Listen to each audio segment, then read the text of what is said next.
వృషాద్రి కొండ కథ పార్ట్ 3. మెలకువ వచ్చిన విశ్వనాథుని ఆనందానికి అంతులేదు.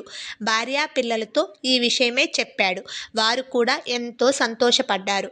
స్వామి తమపై చూపిన అనుగ్రహానికి ఎంతో ఆనందపడ్డారు. ఆ మరునాడే స్వామి ఆదేశించినట్లుగా విశ్వనాథుడు వెంకటాద్రికి ప్రయాణమై బయలుదేరాడు. రోజంతా ప్రయాణం చేసి రాత్రికి ఒక సత్రంలో విశ్రమించాడు. భోజనాలైన తర్వాత ఆ సత్రంలో ఉన్న వారందరికీ శ్రీనివాసుని దివ్యలీలను అద్భుతంగా వర్ణిస్తూ చెప్పాడు. అది విని వారందరూ ఎంతో సంతోషపడ్డారు. వారిలో కొందరు విశ్వనాథుడు వెంకటాద్రికి స్వామివారి దర్శనార్థం వెళ్తున్నాడని తెలుసుకొని అతనితో తాము కూడా వస్తామని అర్థించారు.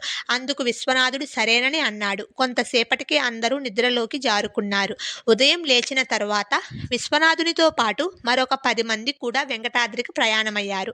అందరూ కలిసి శ్రీమన్నారాయణుని లీలలను తలుచుకుంటూ గ్రామాలు దాటుకుంటూ మిట్ట మధ్యాహ్నానికి రామాపురం అనే గ్రామం చేరుకున్నారు. అక్కడ గ్రామంలో ప్రజలందరూ ఏదో విచారంలో ఉన్నట్లు కనిపించింది. వారిలో ఒకరిని ఇదే విషయమై విచారించగా ఆ గ్రామ జమీందారు నర్సయ్యకు అనారోగ్యంగా ఉన్నదని తెలిసింది. నర్సయ్య ఎంతో మంచివాడని, ప్రజలందరినీ ఎంతో ఆసరాగా ఉంటూ ఎంతో సహాయం చేసేవాడని అందరూ చెప్పారు. విశ్వనాథుడు తన తోటివారితో కలిసి ఆ జమీందారు ఇంటికి వెళ్ళాడు. జమీందారు నర్సయ్య మంచంలో పడుకొని ఉన్నాడు. నర్సయ్య దగ్గరకు వెళ్ళి విశ్వనాథుడు తాను వెంకటాద్రి వెళ్తున్నానని, మళ్ళీ మార్గమధ్యంలో ఈ గ్రామం కనబడితే ఆగానని అన్నాడు. విశ్వనాథుడు ఆ మాట చెప్పగానే జమీందారుకు ఏదో విషయం గుర్తు వచ్చింది. తను సుమారు 5 సంవత్సరాల క్రితం వెంకటాద్రికి వస్తానని, స్వామిని దర్శిస్తానని మొక్కుకొని ప్రతి సంవత్సరం వాయిదా వేస్తూ ఇప్పటి వరకు వెళ్ళనే లేదు. జమీందారు విశ్వనాథునితో ఈ విషయం చెప్పాడు. అప్పుడు విశ్వనాథుడు జమీందారుతో ఒక్కసారి మనస్సులో స్వామిని ప్రార్థించి తాను వెంటనే స్వామి దర్శనానికి వస్తానని ప్రార్థించమని అన్నాడు. జమీందారు ఆ విధంగానే స్వామిని మనసులో పరిపరి విధాలా ప్రార్థించి ఈ జబ్బు నయమైతే వెంటనే తిరుమల వస్తానని స్వామిని వేడుకున్నాడు. స్వామి, మీరెవరో సాక్షాత్తు ఆ స్వామి వారిలాగానే అనిపిస్తున్నారు. దైవం మానుష రూపేనా అని అంటారు కదా, మిమ్మల్ని చూస్తే అదే నిజం అనిపిస్తున్నది. మీ రాక వలననే నా అనారోగ్యం తొలగిపోయింది. నేను కూడా మీతో తిరుమల యాత్ర చేస్తాను. దయచేసి మీ బృందంలో నన్ను కూడా కలుపుకొనవలసింది అని అన్నాడు. అప్పుడు విశ్వనాథుడు అందులకు ఒప్పుకొని ఆ రాత్రి అక్కడే విశ్రమించాడు. తెల్లవారగానే అందరూ కలిసి తిరిగి తమ యాత్ర ప్రారంభించారు.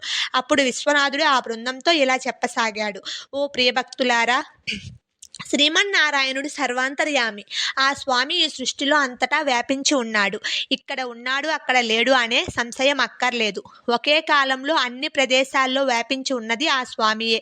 ఆ స్వామిని ఆరాధించిన వారికి సర్వ సౌభాగ్యాలు లభిస్తాయి. శ్రీనివాసుడు అత్యంత కరుణామయుడు. తన భక్తులు చేసే చిన్న సేవలకే మురిసిపోతాడు.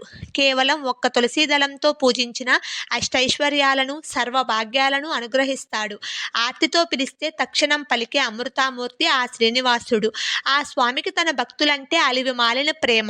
తన భక్తులకు చిన్న ఆపద కలిగినా అది తనకే కలిగినట్లు భావిస్తాడు.